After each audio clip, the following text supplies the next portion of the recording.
मुझे लोग कहते हैं कि नेगी जी, मेरे दादाजी भी आपको सुनते थे, मेरे पिताजी भी बहुत सुनते थे और मैं भी सुनता हूँ और मेरा बच्चा भी सुन रहा है। सोशल मीडिया के व्यूज से आपको फर्क पड़ता है? कमेंट्स बहुत आते हैं। एक गाने पे 5-5 हजार, वीरू भड़ो को देश, 52 घड़ों को देश। 6-7 महीने लगे मुझे उस गीत को कंप्लीट करने में। केवल लिखने वाले ही नहीं है, गाने वाले नहीं है, श्रोता भी नए जमाने के हैं, उन्हें नाचने वाले गीत चाहिए। वो डीजे वगैरह के गाने ज्यादा पसंद करते हैं और वो डीजे गाने में बनाता नहीं। उसने कहा तुम कैसे कलाकार हो, अगर कलाकार हो तो नरेंद्र सिंह नेगी की तरह बनो। मैंने उसे इशारा किया कि मैंने कहा चुप रहे यार, मुझसे ऐसी चीजें कभी बर्दाश्त नहीं होती हैं। मुझे उसमें पता था कि ये बड़ा रिस्की काम है, एक सिटिंग मुख्यमंत्री पे लिखना। तो उसके बाद मेरे प्रोग्राम भी बंद कर दिए गए कि नहीं, इसको बिल्कुल मंच पे कोई बुलाएगा ही नहीं, बॉयकॉट जैसा कर दिया गया। उत्तराखंड में साहित्य और संस्कृति का जो विभाग है, आपके सुझाव उन पे अमल करते हैं? नहीं जी। बॉलीवुड ने आपको अप्रोच किया? सूरज बढ़ जात्या, जिनके श्री प्रोडक्शन। मैंने ये क्या लिख दिया, कबूतर की जगह क्या लिखूं मैं, है ना, जा घुघुती। क्या आपको कोई थ्रेट्स आते थे? बहुत। तो एक ने तो ऐसी धमकी दी कि हमको पता है तुम्हारे बच्चे यहाँ देहरादून पढ़ रहे हैं। पहाड़ों के दिलों में एक आवाज बजती है। ये आवाज सिर्फ गीत नहीं बल्कि एक इतिहास है। आज के क्यूरियस कॉर्नर में हम मिलने वाले हैं उस व्यक्ति से जिन्होंने उत्तराखंड की बोली, इसकी परंपराओं, संगीत को सुरों में पिरोकर अमर बना दिया। नरेंद्र सिंह नेगी जी। नेगी जी सिर्फ एक लोक गायक नहीं है, जनता के कवि हैं, संस्कृति के सिपाही हैं और बदलते समय का सजीव आईना है। आज पहाड़ खुद बोलने वाले हैं, एक ऐसी आवाज के जरिए जो पीढ़ियों से दिलों में बसती आई है। ये है क्यूरियस कॉर्नर बाय अंकिता और आज देवभूमि की धड़कन पहले से कई ज्यादा तेज सुनाई देने वाली है। बहुत बहुत स्वागत है आपका क्यूरियस कॉर्नर में। आपका सफर पौड़ी के छोटे से गांव, पौड़ी गांव से स्टार्ट हुआ।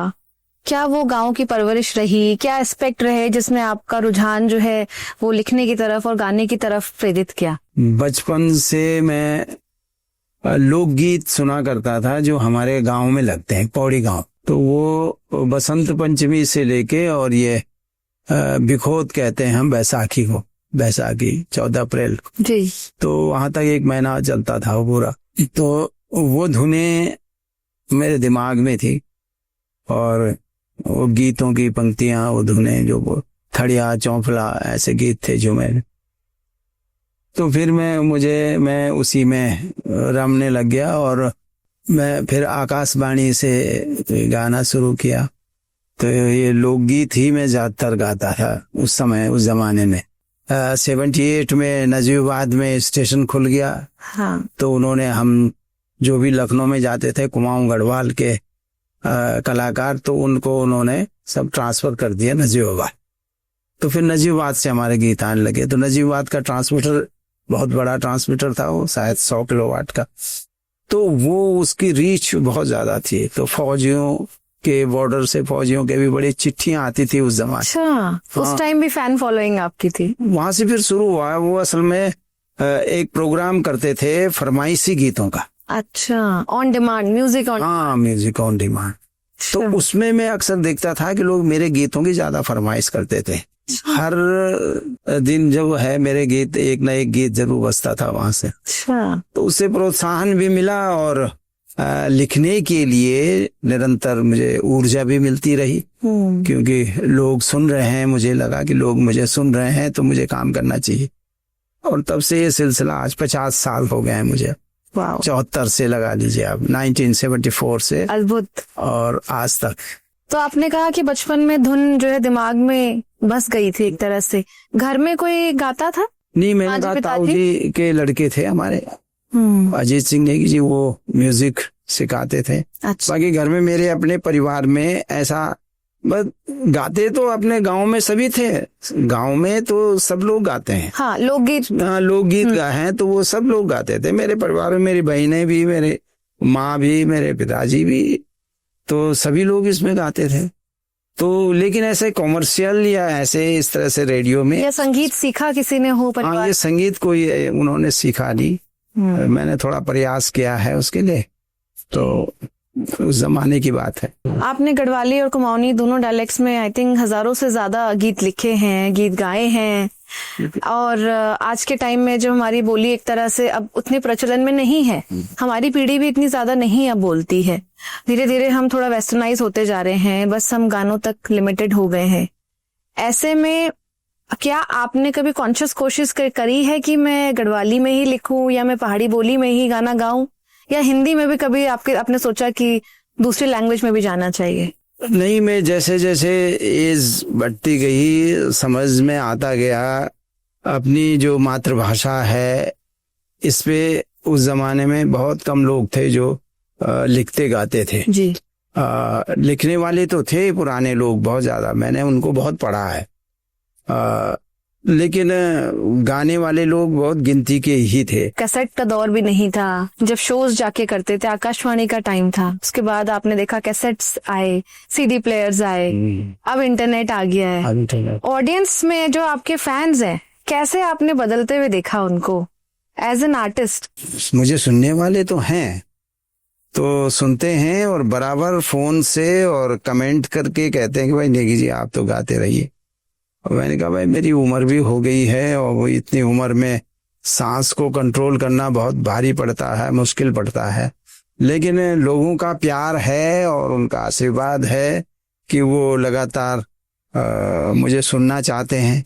हालांकि आज एक नया दौर आ गया है, नए बच्चे आ गए हैं और बहुत अच्छे गाने वाले आ गए हैं, तो लेकिन उनको वो जो पुराने गीत हैं, जो पुराना गढ़वाल का जो हमारा पहाड़ का सिस्टम था, वो लोग उसको ज्यादा पसंद करते हैं। और मैंने ज्यादातर गीत ऐसे ही लिखे हैं जो उस गढ़वाल की जो स्थिति थी उसको ध्यान में रखते हुए, वहाँ महिलाओं की जो तकलीफें थी, वहाँ के सुख दुख, मेरे गीत उसी पे हैं, तो पुराने लोग उसको ज्यादा पसंद करते हैं।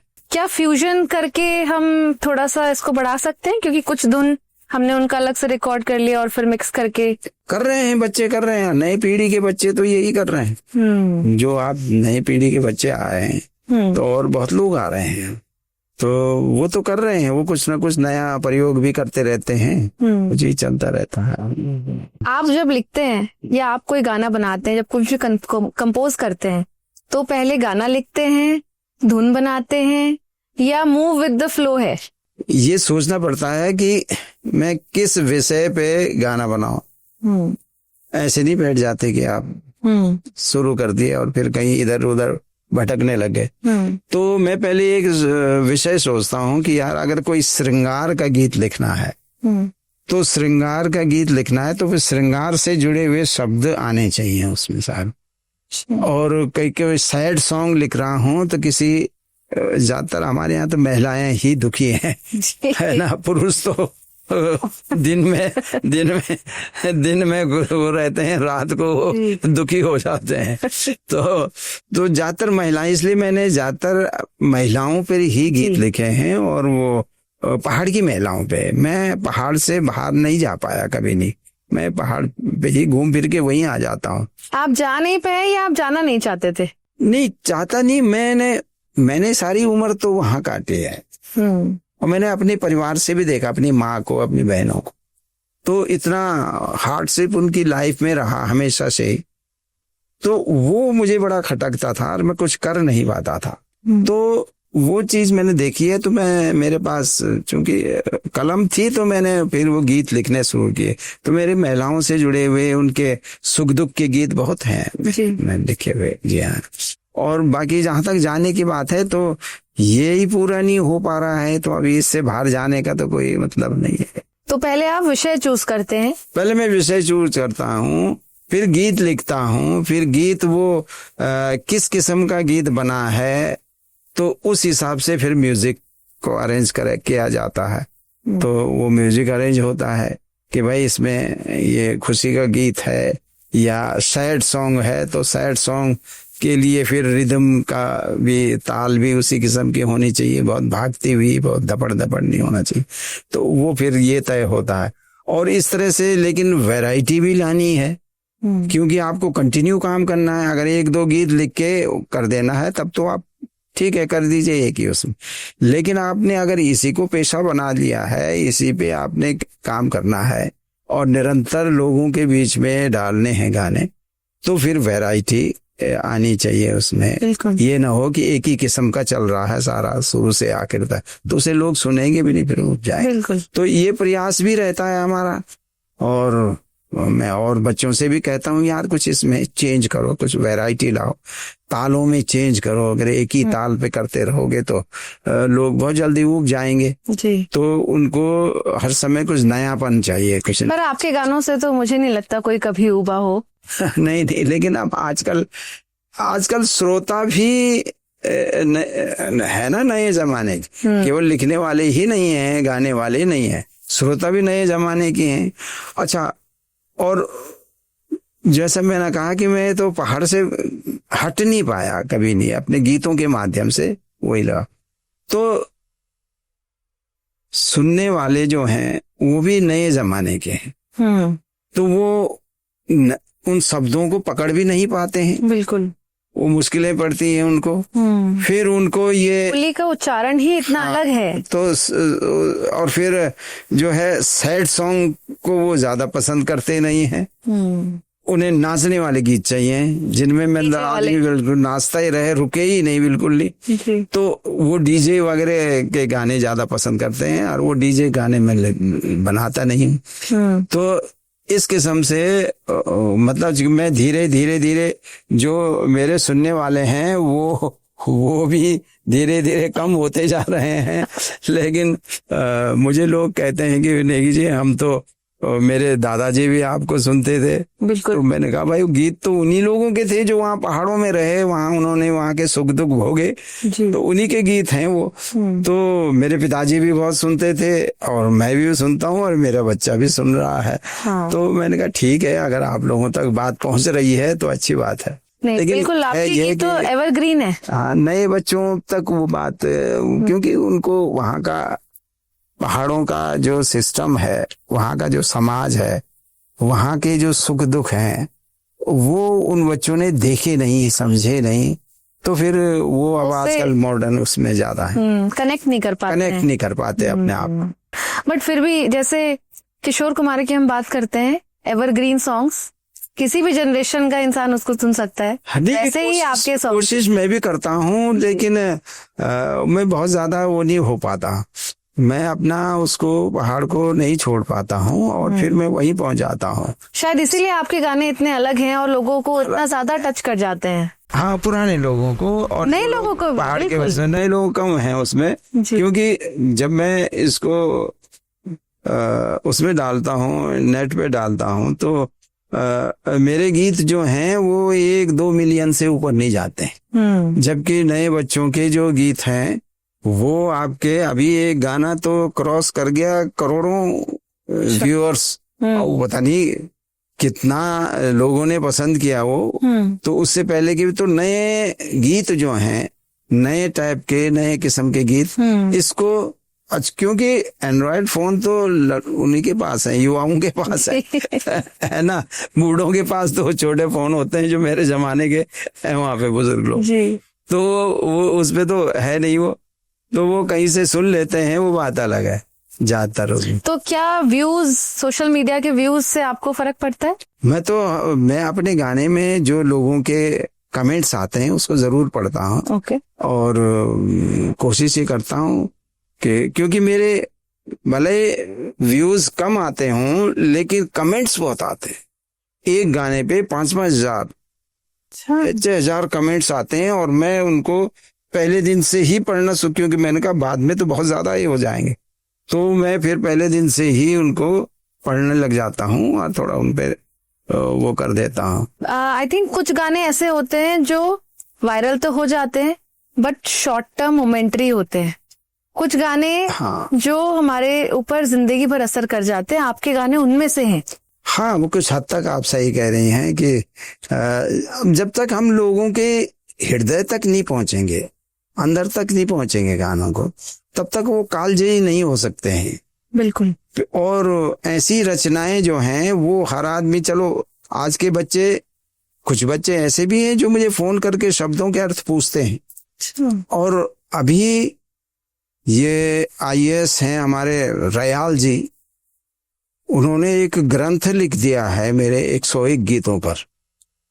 तो हाँ, उस ग्रंथ में उन्होंने जो जो पॉइंट पकड़े, करीबन 400, लगभग 400 पेज का इतनी मोटी किताब है। अभी उसका इनॉग्रेशन भी हुआ था यहाँ पे। हाँ, उसमें उन्होंने मेरे जो उन गूढ़ शब्द थे, जो वो थे, उनको एक्सप्लेन किया है हिंदी में। तो उसके आने के बाद, और वो बड़ी पॉपुलर हो गई है, आप जरूर पढ़िए उसको, बिगसर पब्लिकेशन में है जी।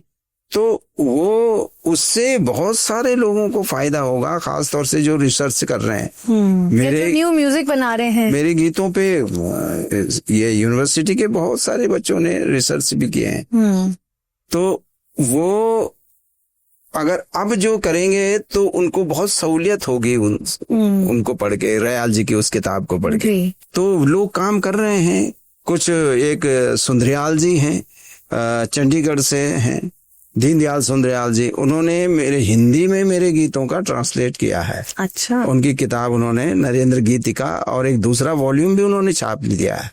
2 वॉल्यूम उन्होंने छाप दिया है। एक श्रीनगर यूनिवर्सिटी से निकले हुए एक डॉक्टर बिजलवान, उन्होंने अंग्रेजी में मेरी गीतों के 2 ट्रांसलेशन, दो किताबें जो है उन्होंने लिख दी हैं। अच्छा। और वो रिलीज भी कर दिए हैं। पहला वॉल्यूम तो उनका ऐसा ही बिक गया। तो मुझे तो उम्मीद नहीं थी कि गढ़वाली गानों को अंग्रेजी का क्या, लेकिन जब उन्होंने कहा कि भाई साहब वो तो पुराना, वो तो सारा बिक गया, और मैं फिर दोबारा से इसको कर रहा हूँ, उन्होंने दोबारा भी कर दिया और वो भी रिलीज हो गया है ना। तो इससे ये लग रहा है कि लोग, मेरे गानों पे लोग इंटरेस्ट ले रहे हैं और समझ रहे हैं, और उनके ट्रांसलेट, अब जब उनमें कोई बात है तो फिर लोग उसका ट्रांसलेशन भी कर रहे हैं। और जिन गीतों में कोई बात ही नहीं होगी तो उसका ट्रांसलेशन करना मुश्किल होता है। वायरल गीत है, उन पे कोई रिसर्च हो नहीं सकती, कोई रिसर्च नहीं हो सकती, ये है। तो ये काम हो रहा है, तो चलो अच्छा है। हमने तो सिर्फ गीत लिखे हैं, अपने भाव व्यक्त किए हैं, और जो मैंने देखा है महिलाओं के बारे में, बुजुर्गों पे भी मैंने गीत लिखे, और बच्चों की लोरियां लिखी। तो जो मैंने देखा, समझा, मेरी समझ में आया, वो मैंने लिख दिया है। अगर वो लोग समझते हैं ये किसी उनके काम का है, तो वो लोग उसका ट्रांसलेशन करके आगे बढ़ा रहे हैं, तो ये अच्छी बात है। पहाड़ी साहित्य के एनसाइक्लोपीडिया तो आप हैं ही, आपके गानों से हमें पता चलता ही है। क्या कोई ऐसा गीत रहा जिसको लिखने में आपको बहुत वक्त लग गया हो? हाँ, ये था जो यहाँ के गढ़ों पे मैंने लिखा था, बीरू भड़ो को देश, 52 गढ़ों को देश। तो उसमें 52 गढ़ का जिक्र मैंने किया हुआ है, जो मेरी संज्ञान में आया, जो मैंने पढ़ा, जो मैंने जागरों से लिया, पवाड़ों से लिया। तो वो उसमें 52 गढ़ों को कलेक्शन करने में थोड़ा मुझे समय लगा, 6-7 महीने लगे मुझे उस गीत को कंप्लीट करने में, वो उसमें वो लगा। फिर एक मैंने, जो शादी में हमारे मांगल गीत होते हैं, वो धीरे धीरे खत्म हो चुके थे, वह 1-2 गीत रह गए थे, और वो मांगल गाने वाली भी जो हैं वो लगभग छोड़ दिया था उन्होंने। तो मुझे लगा यार इसको दोबारा से आना चाहिए मांगलों का। तो उसके लिए मैंने टी सीरीज में 2 वॉल्यूम निकाले। अच्छा। पहले तो उनका संग्रह किया मैंने, तो 1 साल तो मुझे उसके संग्रह करने में लगा, उन लोकगीतों के पुराने जो हमारे दादा परदादा के जमाने से गाते हुए चले आ रहे हैं लोग, उन मांगल गीतों को। आज धीरे धीरे वो खत्म हो गए थे, यहाँ पे डीजे वगैरह सब बजने लग गए थे, और दूसरे किस्म के गाने बजने लग गए थे, लेकिन मांगल गीत कोई नहीं गा रहा था। तो फिर मैंने उसको 1 साल तक कलेक्शन किया, तो उसमें 20-22 मांगल हैं। अच्छा। उस कलेक्शन में वो टी सीरीज से 2 वॉल्यूम निकले हैं उसके, हल्दी हाथ नाम से। और ये इंटरनेट पे भी है? टी सीरीज की उसमें क्यों नहीं होगा, इंटरनेट पे ही होगा। हल्दी हाथ नाम की कैसेट है, उसमें देखिएगा आप। तो उसमें 2 वॉल्यूम कैसेट के हैं उसमें। तो वहां से उसका एक लाभ ये हुआ कि अब यहाँ पे कम से कम 10-12 से ज्यादा टीम होंगी जो कि शादियों में मांगल गा रही है। बिल्कुल। उनको वहां पे धुनें भी मिल गई मांगलों की। वो संस्कार वाइज बनाए हैं मैंने। क्या शुरुआत कैसे होती है, किसी भी शादी, किसी घर में शादी है तो देवी देवताओं के पूजन से लेके और उनको न्यूतने से लेके और फिर धीरे धीरे आगे, जैसे शादी आगे बढ़ती है वैसे वैसे मांगल्य बढ़ते हैं, और अंत होता है उसका वधू का गृह प्रवेश से। अच्छा। जब उस ससुराल में, उसका भी एक मांगल है। तो वो मांगल गीत मैंने बनाए, और उससे मुझे संतुष्टि इसलिए मिली कि मैंने कहा अब ये जो है मांगल खत्म नहीं होंगे, लोग इसको गा रहे हैं। कोटद्वार में भी 8-10 टीमें हैं। बिल्कुल। और मेरी वाइफ भी मांगल गीत करती है। अच्छा। हाँ, उसकी भी एक टीम बना रखी है उसने। वो शादियों में, शादी जब भी होती है उसको बुलाया जाता है, तो पूरी ड्रेस के साथ मंगलेनियों को बैठा के और फिर वो मांगल गीत चलते हैं उनके। ये तो हो गई ऐसे गीत के बारे में जो कि बहुत मुश्किल रहा। और कोई गीत ऐसा होगा जो पलक झपकते बन के आपको लगा अरे ये तो तुरंत बन गया? पलक झपकते तो नहीं बना पाता मैं, वो मेरी बहुत जल्दी बन गया। मेरी कमजोरी है। लेकिन उसमें कुछ किस्से होते हैं जहाँ से मुझे क्लू मिलता है, जहाँ से मुझे वो मिलती है, प्रेरणा मिलती है। जैसे एक गीत था, मोटरियों को सेणो हुई होटलों को खाणो इन ड्राइवरी कैलेंडरी में जी। ये गीत था, वो बड़ा पॉपुलर हुआ। ड्राइवर कंडक्टर उनके जीवन पे था, ड्राइवर कंडक्टरों के जीवन में, कि कैसे उनका बसों का जी दिन रात चलते रहते हैं। हाँ, ये था उसमें। तो ये मुझे मिला, ये लाइन मुझे, टैगलाइन मुझे मिली। एक बार हम सहारनपुर से कार्यक्रम करके आ रहे थे। एक जमाना था जब हमें केवल बस का किराया देते थे, हम 8-10 लोग जाते थे, लड़के लोग, और खाना पीना देते थे और वापस भेज देते। कभी उसमें वो नहीं था, हमें भी खुजली थी गीत गाने की, तो हम लोग भी उस पर राजी हो जाते थे। चल, तो श्रीनगर में जब हम लौट के आ रहे थे, श्रीनगर में रात पड़ गई हमको। रात हो गई तो उसके बाद हम ढूंढने लगे, कोई बस तो अब जाती नहीं, तो कैसे करें यार, यहाँ पे ऊपर पौड़ी है और हम यहाँ श्रीनगर में कैसे रुकेंगे, कैसे होगा, ये सब चल रहा। पूछा वहां पे, उन्होंने कहा जी अब तो कुछ नहीं मिलेगा आपको, लेकिन रेत के ट्रक चलते हैं रात। अब रेत के ट्रक चलते हैं तो कह लगे अगर वो बिठा दे ड्राइवर तो फिर आप लोग जा सकते हो। नहीं तो हम लोग वहां पे चौराहे पे खड़े हो गए, वहां पे जहाँ से पौड़ी के लिए जाती है। अब वहां पे बैठे तो उसने रोक दी गाड़ी, वो रेत लेके जा रहा था, सारा पीछे ट्रक उसका रेत से भरा था, चुंगी पे बिल्कुल। तो वहां पे मेरे साथ के थे, ये अनिल बिष्ट भी था उस समय साथ।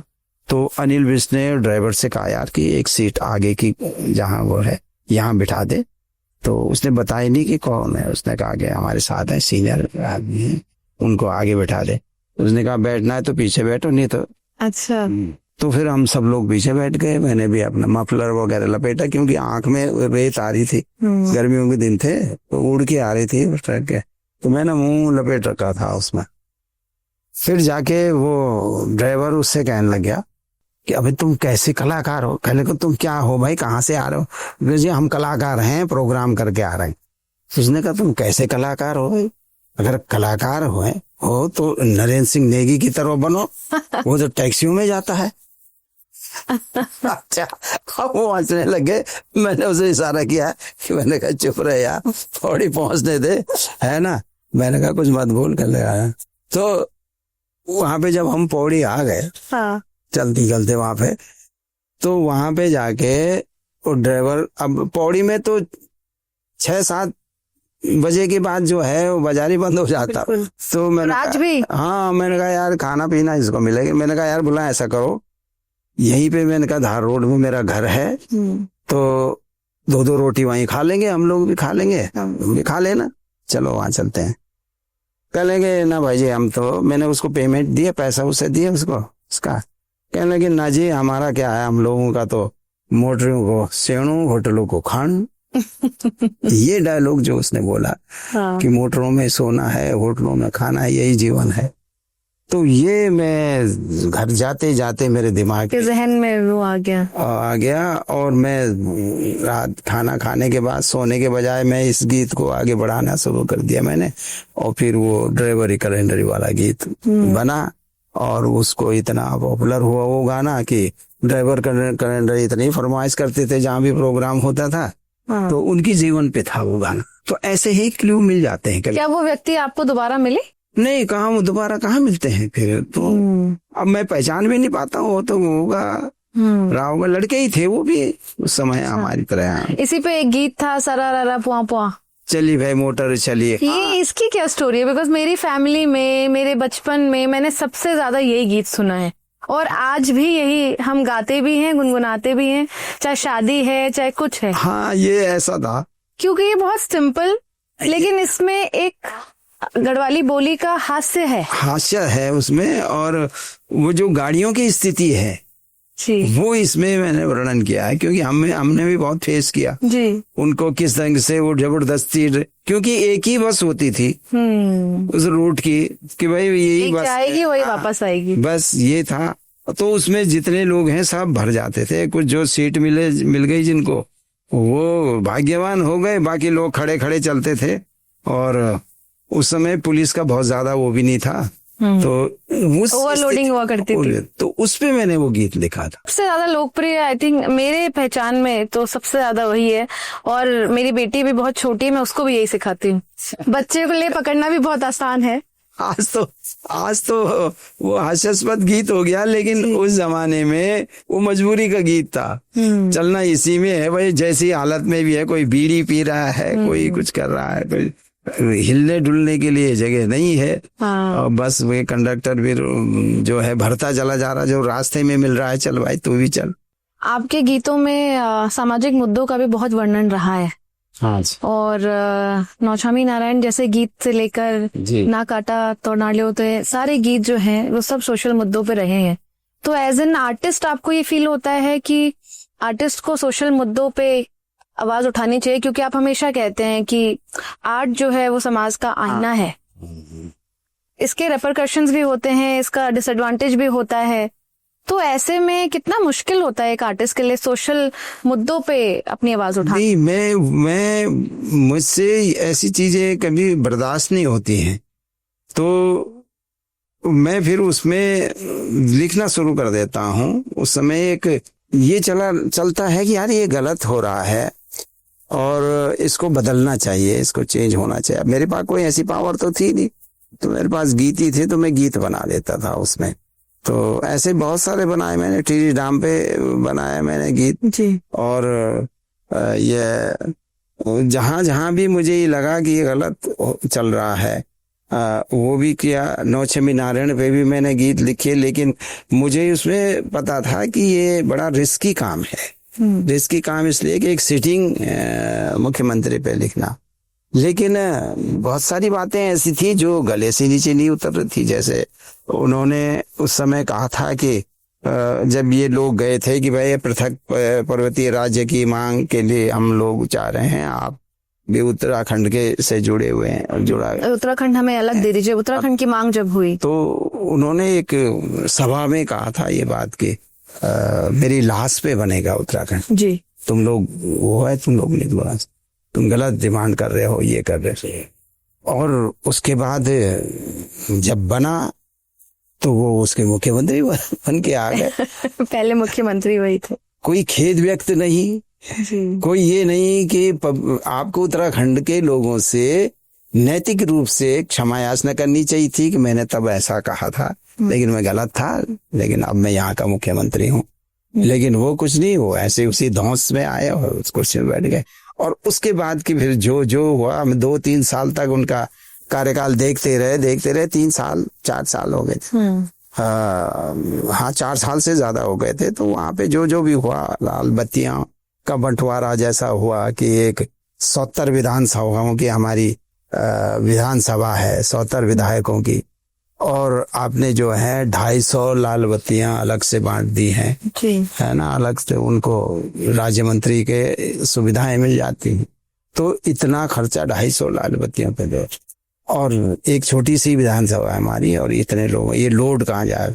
और उसके बाद देश पे खंडोड़ी जी जब आए थे तो उन्होंने कहा भाई ये तो लोग तो बहुत ज्यादा कर्जे में डूबे हुए हैं केंद्र के। तो ये थी, और भी बहुत सारी चीजें थी। वो तो अभी एक ही विषय पे तो बहुत टाइम लगा। तो ये आपका पर्सनल ओपिनियन पे आप बनाते थे या आप लोगों का रुझान भी देखते थे कि पब्लिक इससे परेशान है? मेरी व्यक्तिगत ही राय नहीं थी। मेरी व्यक्तिगत राय के क्या मायने, पब्लिक जहां जाता हूँ यही चर्चा होती थी, लेकिन लोगों में ये बोलने का साहस नहीं था।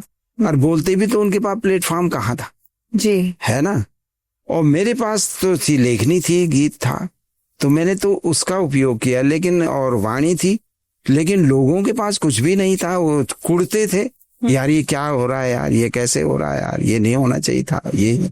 तो जहां जहां पे बैठता हूँ, जी पान की दुकान में बैठे तो यही चर्चा, चाय की दुकान में बैठो तो यही चर्चा, जहां भी देखो यही चर्चा।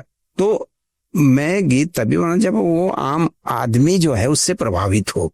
अगर आम आदमी प्रभावित नहीं होता है तो फिर उस गीत के कोई मायने भी नहीं, कोई भविष्य भी नहीं। तो मैंने फिर 2005 में पहले नौकरी छोड़ी, उसके बाद मैंने ये गीत सार्वजनिक किया। हमने अभी कुछ दिनों पहले एक सूचना सुनी कि पवन सिंहवाल जी ने भी अभी सिटिंग सीएम पे एक गीत लिखा है और उसके लिए उनको पुलिस ने भी इस पे एक एक्शन कर लिया गया है। तो कितना चैलेंजिंग तब था जब सोशल मीडिया का जमाना नहीं था, और अब कितना चैलेंजिंग है, या फिर इक्वली चैलेंजिंग था, बस उस वक्त हमें आपके चैलेंजेस उतने पता नहीं चले? नहीं, मैं ये जरूर कहना चाहूंगा, जो लोग इस तरह से जो ये नीतियों का विरोध करना तो कलाकारों के लिए अच्छी बात है, मैं उसे गलत नहीं मानता, मैंने भी किया है।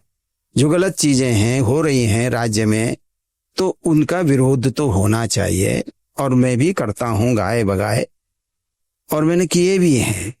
तो लेकिन उसके लिए आपके पास प्रमाण भी इकट्ठे करने पड़ेंगे, केवल हवा में गीत लिखने से नहीं होगा जी। मैंने जब गीत लिखे, इससे भी और इससे पहले भी, जब बीजेपी का शासन था तब भी मैंने एक गीत लिखा था, अब कद का खैलियो।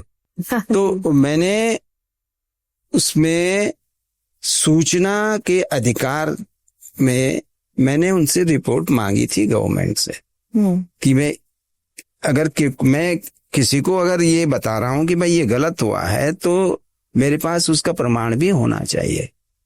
अगर 250 लाल बत्तियां बंटी हैं तो मेरे पास उसका प्रमाण भी होना चाहिए, वो छुपाई नहीं जा सकती, है ना। अगर उसका विवेकाधीन कोष का दुरुपयोग हुआ है और ऐसे ऐसे लोगों को दिया गया है जो उस लायक, उसके योग्य थे ही नहीं, बड़े बड़े पैसे वाले लोग थे, बड़े बड़े इंटर कॉलेज के प्रिंसिपल, और ऐसे ही बहुत सारे लोग थे जिनको दिया गया।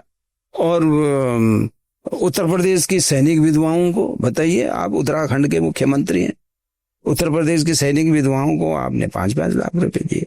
तो ये सारी चीजें मैंने जब अपने पास मंगा ली, उसके बाद मैंने फिर गीत लिखा। तो पूरी रिसर्च करने के बाद, रिसर्च करने के बाद, अपने पास प्रमाण होने के बाद, अब वो मैंने इतना ही सुना है, अभी इस बारे में ज्यादा नहीं सुना मैंने। वो गीत में उसने क्या क्या बातें लिखी हैं, तो उन बातों पे उसको उसका संग्रह वो भी करना चाहिए, उससे वो सूचनाएं वो प्रूफ भी उसके पास होने चाहिए। हवा में गीत लिखने से कुछ नहीं।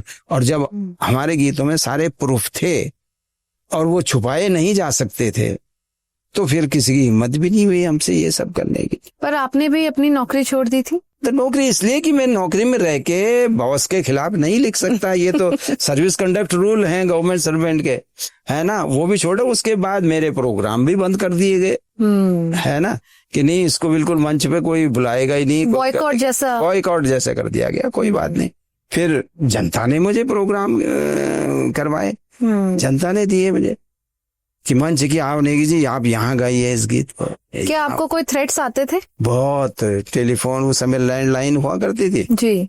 तो थ्रेट्स इतने आते थे। मेरे बच्चे यहाँ पढ़ भी रहे थे, तो एक ने तो ऐसी धमकी दी कि हमको पता है तुम्हारे बच्चे यहाँ देहरादून में पढ़ रहे हैं। तो ये भी मैंने कहा यार पढ़ रहे हैं तो जो कुछ तुझे करना है तो कर ले, मुझे जो करना था मैं कर चुका, है ना। अब जो तुमसे हो पाता है तुम करो, है ना। फिर मैंने कहा अगर तुझे हिम्मत है तो अपना नाम बता, अपना पता बता। मैंने कहा मैं आके तुझसे बहस करूंगा इस बारे में कि मैंने जो कोई गलत लिखा है तो वो तो ये साबित करो। मैंने कहा मैं माफी मांग लूंगा अगर गलत लिखा है तो, है ना। लेकिन अब कुछ नेताओं ने बाद में इस गीत पे समीक्षा भी की कैबिनेट में। अच्छा। हाँ, और उसमें अब कांग्रेस में मेरे भी बड़े अच्छे मित्र हैं, अच्छे संबंध हैं। तो मैंने कहा भाई मुझे ये बताओ कि जो गलत बंधु है, जो इसमें गलत लिखा गया है वो बताओ, मैं माफी मांग लूंगा। आप रेडी थे माफी मांगने के लिए अगर गलत हुआ था तो? अगर गलत हुआ, अगर मैंने गलत लिख दिया, ऐसा हुआ नहीं और ऐसा मैंने लिख दिया, मैंने कहा अगर बत्तियां नहीं बंटी हैं 250, लाल बत्तियां, और उसमें एक बत्ती धारक पे हर महीने 3-4 लाख का खर्चा था। और एक छोटा सा राज्य अभी पैदा हुआ था जी। है ना, और 250 लगा लीजिए आप हिसाब किताब इसका, और उस जमाने का पैसा तो बहुत है। तो मैंने कहा मैं माफी मांग रहा हूँ। कहने गलत तो कुछ नहीं लिखा है, सब बात तो हुआ है। तो मैंने कहा जो हुआ है मैंने वही लिखा। क्या एनडी तिवारी से आपको कोई प्रतिक्रिया कभी मिली? नहीं, उन्होंने कुछ भी नहीं कहा, मुझसे तो कभी कुछ नहीं कहा। उन्होंने तो मुझे संस्कृत साहित्य कला परिषद का मेंबर नॉमिनेट किया। अच्छा, ये गीत के बाद ना? गीत तो मैंने तब मैं उसमें था, सर्विस में था। अच्छा। तो उन्होंने मुझे उसमें नॉमिनेट किया, वो जानते थे कि ये सिंगर है, गाता है, उन्होंने तो वो किया था मुझे। लेकिन अब वो उसमें मैं, जैसे मैंने कहा कि वो चीजें बर्दाश्त होती नहीं है, तो मैंने वो एक 2 मीटिंगें अटेंड की और उसके बाद मैंने इस्तीफा दे दिया। मैंने कहा मेरे बस का नहीं है, क्योंकि मेरे जो भी सुझाव थे वो सब कोई भी माने नहीं जा रहे थे वहाँ। अच्छा। और एक वहाँ NN प्रसाद एक सचिव थे, तो हमने कहा भाई हमने इतने सुझाव दिए हैं, उसमें किसी पे तो अमल करिए। जब हम काय के लिए आ रहे हैं यहाँ, केवल चाय पीने के और लंच करके चले जा रहे हैं? तो मैंने कहा कुछ काम भी तो होना चाहिए। कहने लगे आप सुझाव दीजिए, उसको मानना ना मानना हमारे हाथ। अच्छा। मैंने कहा फिर हम काय के लिए आ रहे हैं, हम अपना जो कर रहे हैं अकेले। मैंने कहा अब इससे जुड़ के तो हमें लगा कुछ बड़ा काम होगा, अगर राज्य सरकार से जुड़ गए, गवर्नमेंट से जुड़ गए, तो मैंने कहा कोई बड़ा काम करेंगे, उम्मीद लगी हो। हाँ, उम्मीद होती है कोई बड़ा काम होगा साहित्य संस्कृति के क्षेत्र में। तो अगर ये करना है तो फिर मैंने सबसे पहले मैंने इस्तीफा दिया। बाद में शेखर पाठक वगैरह इन लोगों ने भी धीरे धीरे छोड़ना शुरू किया वहाँ। हाँ। क्या आज की डेट में उत्तराखंड में साहित्य और संस्कृति का जो विभाग है, ये आज आपके सुझाव पे अमल करते हैं? ना जी, यहाँ तो अभी मैं एक दिन धरने पे भी बैठा इनके संस्कृत विभाग के उसमें। ऐसा क्यों? दफ्तर में।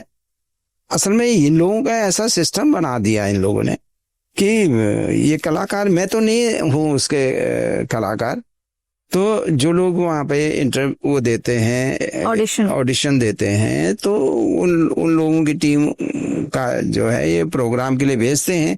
और बहुत सारे बच्चों ने मुझसे कहा जी हमारे 2 साल हो गए, हमारी पेमेंट नहीं हुई, 3 साल हो गए, हमारी पेमेंट नहीं कर रहा है विभाग, 4 साल नहीं हो गए। फिर ये धरने में बैठे एक दिन, तो फिर मैंने कहा चलो मैं भी बैठता हूँ तुम्हारे साथ।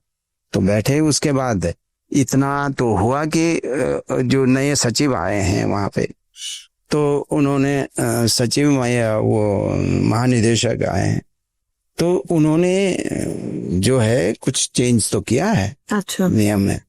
अब वो, लेकिन मैंने सुना कि इन्होंने फिर कलाकारों ने ही दूसरी मीटिंग रख के कहा कि नहीं जी, अब उसमें उन्होंने DM को अधिकार दे दिए, क्योंकि ये जो संस्कृत विभाग वाले थे ये जो है वो करते थे, जैसे ये कलाकार जो हैं उसी के कार्यक्रम ज्यादा लगवाते थे और बाकी कलाकार जो हैं वो बेचारे बैठे रहते थे। तो रोस्टर की कमी है? नहीं था, रोस्टर नहीं था। अच्छा। रोस्टर तो था लेकिन फॉलो नहीं करता था ना ऑफिस। क्योंकि कभी किसी मंत्री ने डिमांड कर, अब ये कलाकार भी जाते हैं मंत्रियों के पास कि हमारा प्रोग्राम लगवा दो, यहाँ मेला हो रहा है हमारा प्रोग्राम लगवा दो, यहाँ ये भी करते थे ना, तो वो ज्यादा उनको प्रोग्राम में फेवरिज्म होने लग गया। तो फिर उन्होंने जो है वो रोस्टर बनवाया।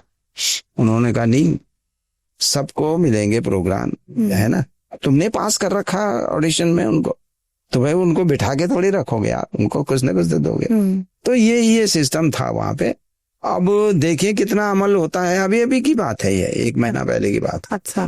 क्योंकि आप हमेशा कहते हैं संगीत समाज का दर्पण है, आज का ऐसा कौन सा मुद्दा है जिसपे आपको लगता है कि इस पे लिखना चाहिए, या मैं इस पे लिख रहा हूँ आजकल? आप देख ही रहे हैं, एज का भी एक फैक्टर बहुत महत्वपूर्ण होता है जीवन में जी। लेकिन जहाँ कहीं ये होता है, मैं अपनी भावनाएं व्यक्त करता रहता हूँ, कोई गीत के माध्यम से नहीं, उसमें हम कविता पाठ में भी कर लेते हैं, उसमें भी बात लोगों तक पहुंचाने की कोशिश करते हैं। अभी बेरोजगारों का चला बड़ आंदोलन, वहां पे भी मैंने एक गीत लिखा।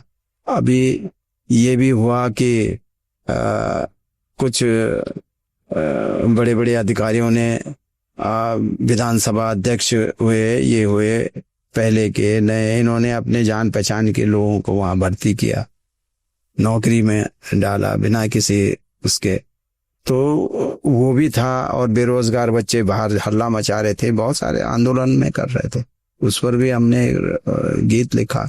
तो अब ये सब चलता रहता है, जहां भी नाइंसाफी हो रही है वहां पर भी चलता। तो बेरोजगारी का एक मुद्दा जो है, बेरोजगारी का मुद्दा करना भी उठाया हमने। फिर एक आंदोलन ये चला आपका भू कानून का चला, मूल निवास का चला।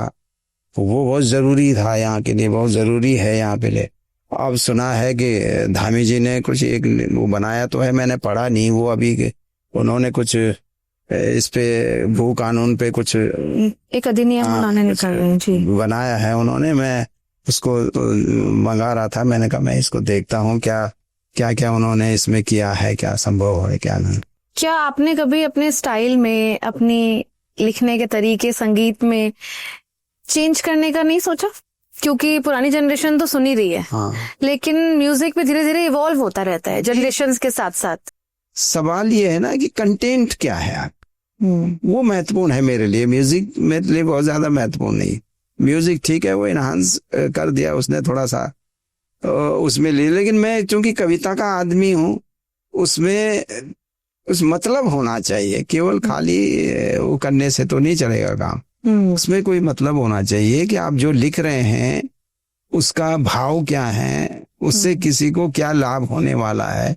या अगर प्रेम गीत भी है तो प्रेम गीत में जो आपकी शैली है, प्रेम गीत में जो शब्दों का आपका चयन है, प्रेम गीत में जो आपकी जो पंक्तियों को किस खूबसूरती से आपने गाया है, किस खूबसूरती से आपने लिखा है, वो सब चीजें अगर उसमें नहीं हैं तो मेरे लिए फिर वो रचना स्तरीय रचना नहीं है, अच्छी रचना नहीं है। तो पहाड़ का उसमें जो लोक तत्व हैं वो उसमें विद्यमान होने चाहिए। अगर आप क्षेत्रीय गानों पे काम कर रहे हैं ना, वो होना चाहिए कि तो ऐसे एलिमेंट जो हमारे कल्चर को प्रमोट करते हैं, जो हमारे कल्चर के अंदर है, उनको आपको ये करना पड़ेगा।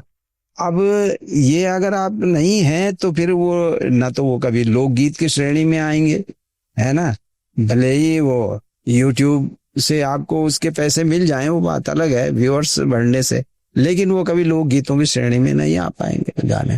तो हम तो ये चाहते हैं कि हमारे गीत लोकगीत बने, इसमें लिखने वाला गौण हो जाता है लोकगीतों में। आज जो हमने सुने हैं बचपन से, उनके लेखक को कोई नहीं जानता। बिल्कुल। वो लोगों ने ही रचे हैं, कोई ऊपर पेड़ से तो नहीं टपके, आसमान से तो नहीं टपके वो गीत, इंसानों ने बनाए हैं, यहाँ रहने वाले लोगों ने बनाया है ना।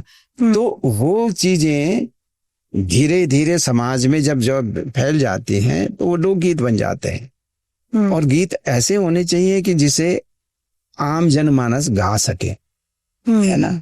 अगर आपने ऐसी कंपोजिशन कर दी कि लोग बच्चे गा नहीं पा रहे हैं, स्कूलों के बच्चे, है ना, और जो गजेनी हैं वो नहीं गा पा रही हैं, तो फिर वो जुबान पे चढ़ेगा नहीं, तो लोकगीत नहीं बनेगा, है ना। तो आप कंपोज करते हुए ध्यान रखते हो कि सरल से सरल शब्द हो? फिर मैंने भी ये दुस्साहस किया कई बार थोड़ा सा एक चेंज करने का। अच्छा। लेकिन मैंने जब उसके परिणाम देखे, मैंने कहा यार इसको तो लोग गा ही नहीं पा रहे हैं कैसे।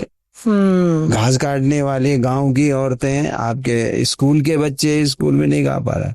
तो मैंने एक दो गीत ऐसे लिखे भी थे और कंपोज भी किए थे ना।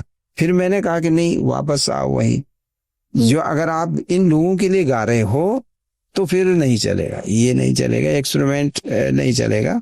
आप वही उसी ट्रेंड में जाइए जिस ट्रेंड में लोग इसको पसंद करते हैं, चाहे कम ही लोग करते हैं लेकिन करते हैं।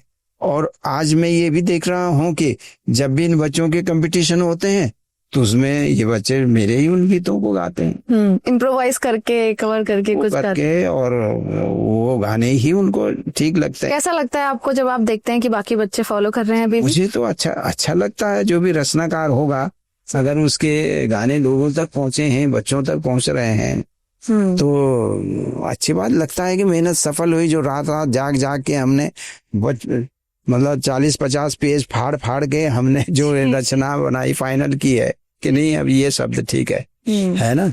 क्योंकि गीत ऐसे एक सिटिंग में तो होता नहीं है ना।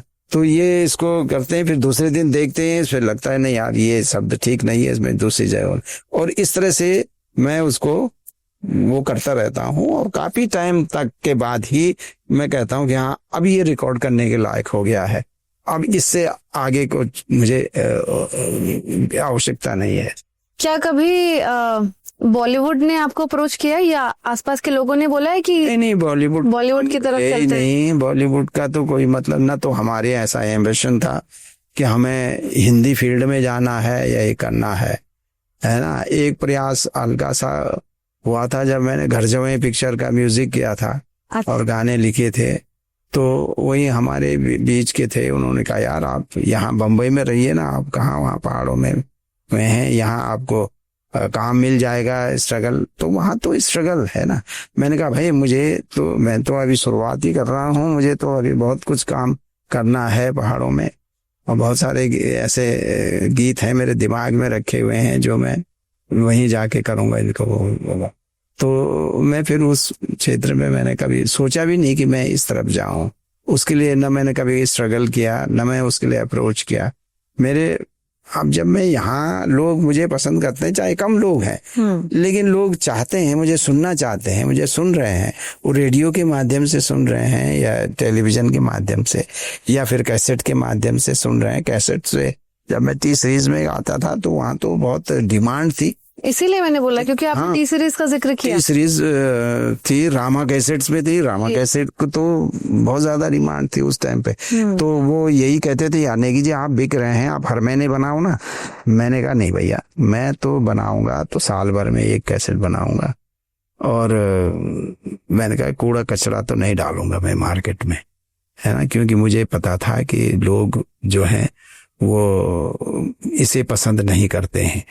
तो मैंने कहा नहीं, मैं अनसंट चीजें तो नहीं डालूंगा। तो क्वांटिटी से ज्यादा क्वालिटी पे आपने फोकस करा, क्योंकि मैंने ये काम शुरू किया बड़ी उम्र में। अगर मैं बचपने में या वैसे कच्ची उम्र में करता तो शायद बहुत सारी गलतियां भी होती, गलत सलत भी लिख देता कि वो करता, लेकिन मैंने एक ऐसी उम्र में सर्विस में था, मैंने ये काम किया है तो मैंने बहुत सोच समझ के ही लिखा है। जो भी लिखा है, चाहे पॉलिटिकल गीत हों, वो भी मैंने सोच समझ के लिखा, दिमाग में ये रख के लिखा कि इसके परिणाम भी निकलेंगे, इसमें प्रतिक्रियाएं भी होंगी, ये सब कुछ सोच के मैंने लिखा कि नहीं। लेकिन मैंने कहा जो लिखना जरूरी है तो जरूरी है। क्या कोई ऐसा गीत था जो आपने सोचा होगा ये तो लोगों को बहुत पसंद आएगा, लेकिन वो उतना खास चला नहीं?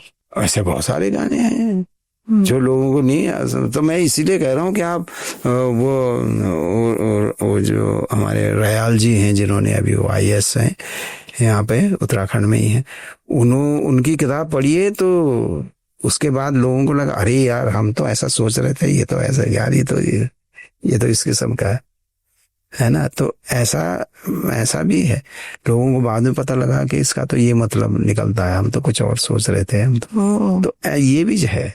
अगर बॉलीवुड का कोई गाना आपको दोबारा लिखना होता तो वो कौन सा गीत होगा, या गढ़वाली में आपको लिखना होता तो कौन सा गीत होता? अब इसकी भी कहानी है। अच्छा। ऐसा हुआ कि सूरज बड़जात्या जिनकी राजश्री प्रोडक्शन जी, बहुत फेमस फिल्म डायरेक्टर। हाँ, वो को शूटिंग करके आ रहे थे मसूरी से, उनकी एक फिल्म आई थी जो सुपर डुपर हिट हुई, क्या था वो, मैंने प्यार किया शायद, जिसमें वो कबूतर वाला गाना, मैंने प्यार किया ना, सलमान खान और भाग्यश्री। तो वो फिल्म सुपर डुपर हिट हो गई थी, तो वो उसको हर क्षेत्रीय बोली में, क्षेत्रीय भाषा में उसको डब कर रहे थे। अच्छा। हाँ, सारी क्षेत्रीय भाषा उन्होंने डब कर दी, मतलब उस फिल्म से उन्होंने इतना वो किया, तो क्योंकि वो हिट हो गई थी हिंदी के उसमें, तो हिट हो गई थी।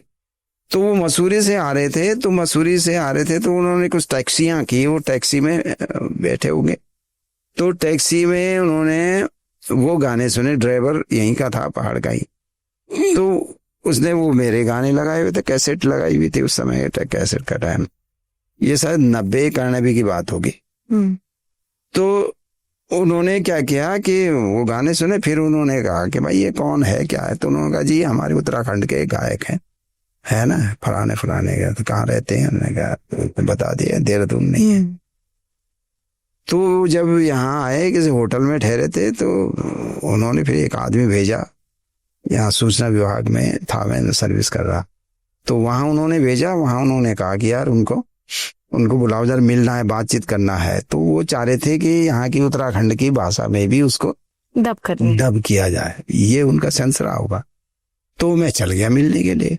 तो सूरज बढ़ जाते थे, उस समय तो उम्र भी काफी कम थी उनकी, यंगी थे जी। तो आए, वहां पे बहुत भीड़ लगी हुई थी लोगों की उसमें।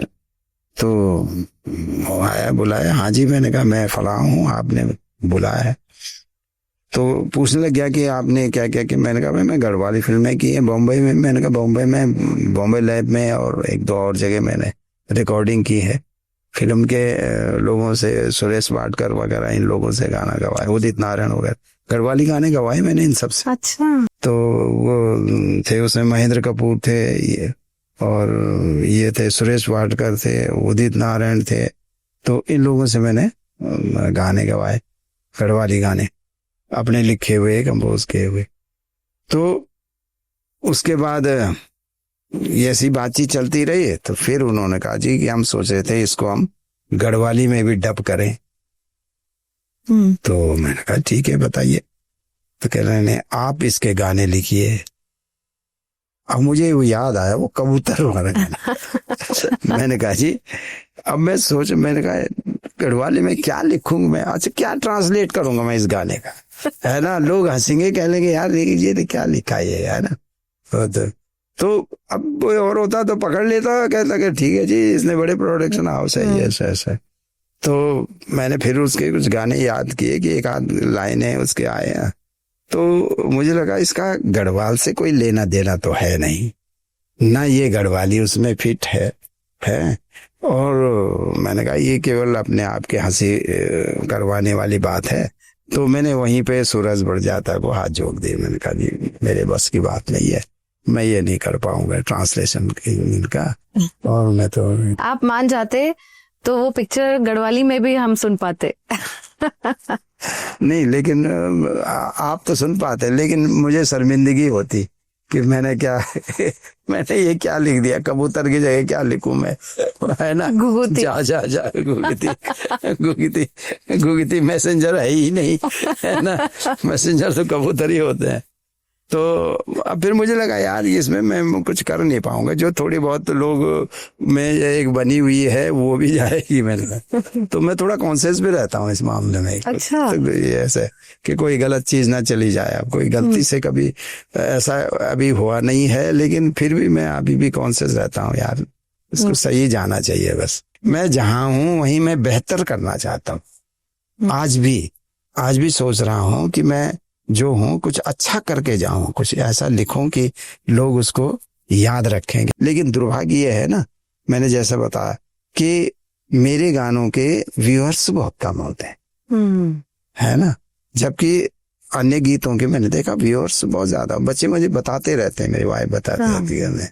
मैंने कहा भाई मैं तो ये ऐसे ही लिखूंगा, मुझे व्यूअर्स 1 मिलियन मिले चाहे 1 लाख मिले।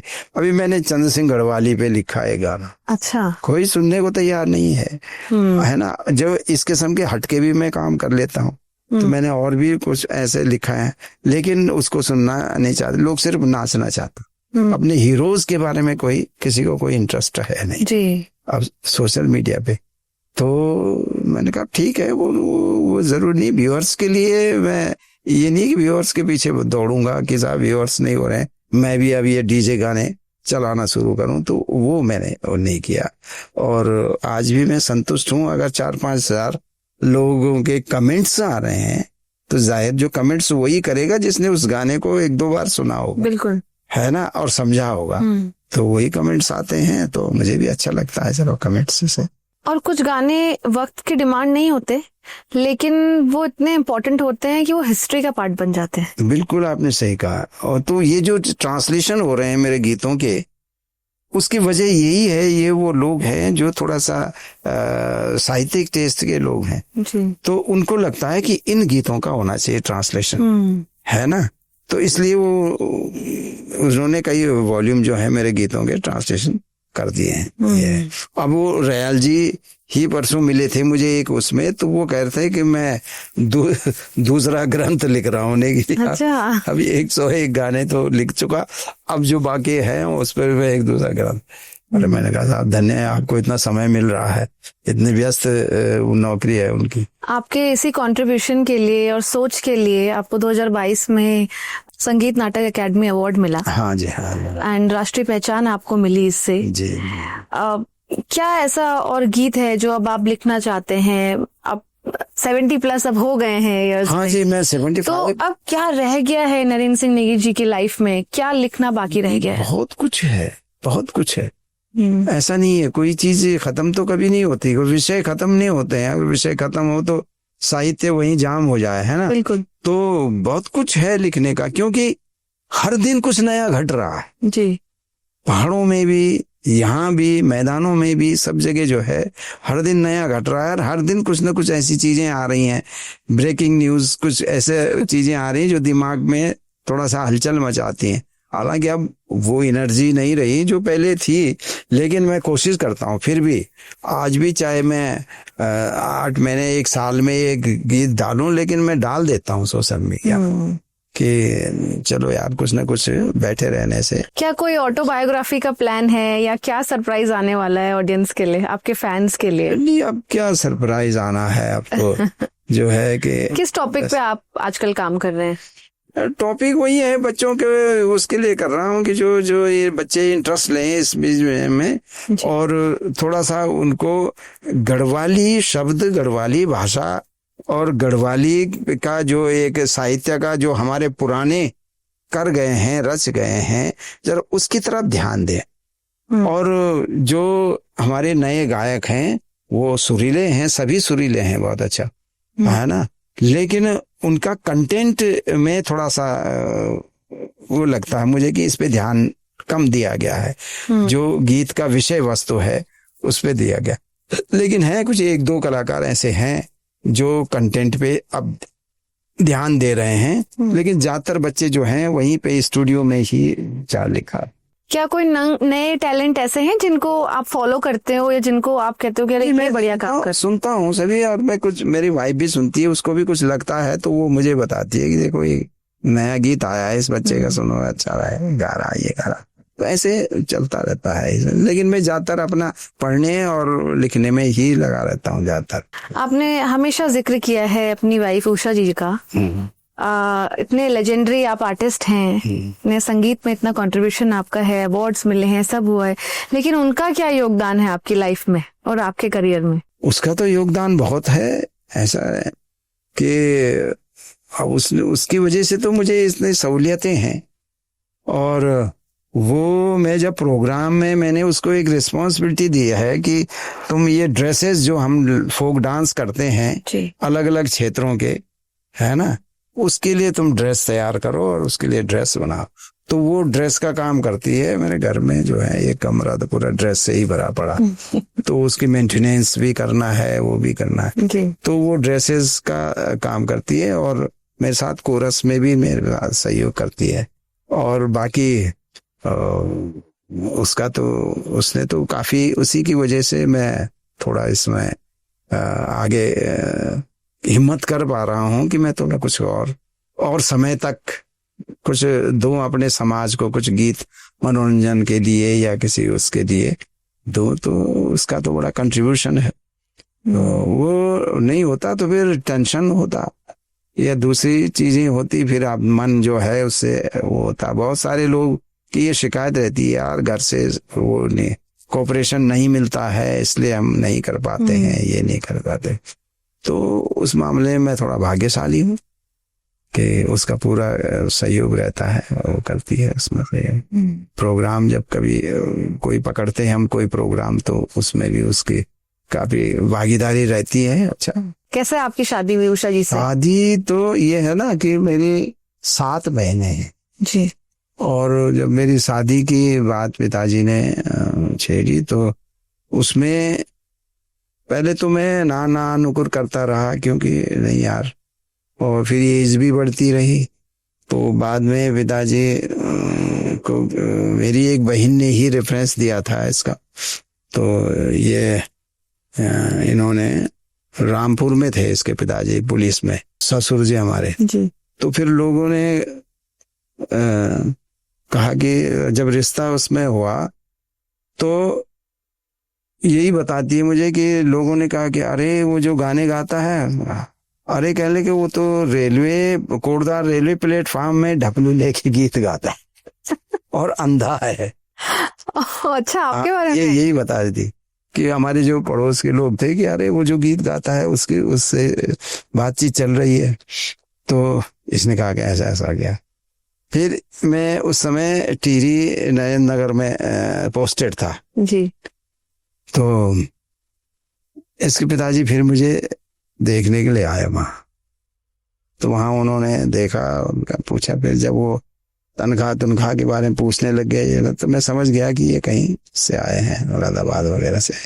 तो देखा दाखा उन्होंने, फिर चले, फिर उनको चाय चुई पिलाए, ठंडा पिलाया, गर्म दिन थे। तो उसके बाद जब चले तो वहां पे नयन नगर में एक मार्केट है, बिल्कुल एक लाइन, आप गई होंगी जी। भाई, एक पूरी लाइन है वहां। अब तो थोड़ा इधर उधर खुल गई दुकान, उस समय से भी उसी लाइन में थे। तो अब जहाँ वहां से चले तो हर दुकानदार, भाई साहब नमस्कार, भाई साहब नमस्कार, नमस्कार लेगी जी ने। तो वो पुलिस वाले थे तो उन्होंने समझ लिया कि आदमी का पॉपुलर है ना, और लोग इसको पहचानते हैं, सब लोगों के साथ अच्छा है इनका व्यवहार है। तो उसके बाद वो चले, फिर हमने एक दूसरे को देखा नहीं। अच्छा, बिना देखे? ना, बिना देखे गया ना गया। उसके पिताजी ही आए थे और उन्होंने कहा कि भाई मैं तो देख के आया हूँ, लड़का काफी वो है। शहर की लड़की, रामपुर रहने वाली? हाँ, पौड़ी गाँव। शहर नहीं, मुरादाबाद। मुरादाबाद भी एक शहर ही होता था उस टाइम पे? मुरादाबाद तो बड़ा शहर है। हाँ, और वहाँ से पौड़ी गाँव रहना बड़ा मुश्किल रहा होगा। और पहले तो नरेंद्र नगर ले गया था मैं उसको, पिताजी ने कहा कि इसको साथ में ले जा। तो पौड़ी गांव में रही, काफी पौड़ी गांव में रही। फिर एक आध साल हम वहां रहे तो वहां भी रही है। और बाकी गांव था हमारा, शहर से ही जुड़ा हुआ है हमारा गांव, क्योंकि शहर बसाई ही हम लोगों की छाती पे है जी, है ना। हमारे खेतों में डीएम का ऑफिस, कमिश्नर का ऑफिस और ये सब वो है, हमारे खेतों में बसा हुआ सारा। तो आज पौड़ी गांव आप जाते हैं तो क्या याद आता है? अब वो पुराने लोग तो रहे नहीं, सब इधर उधर हो गए, चले गए बेचारे।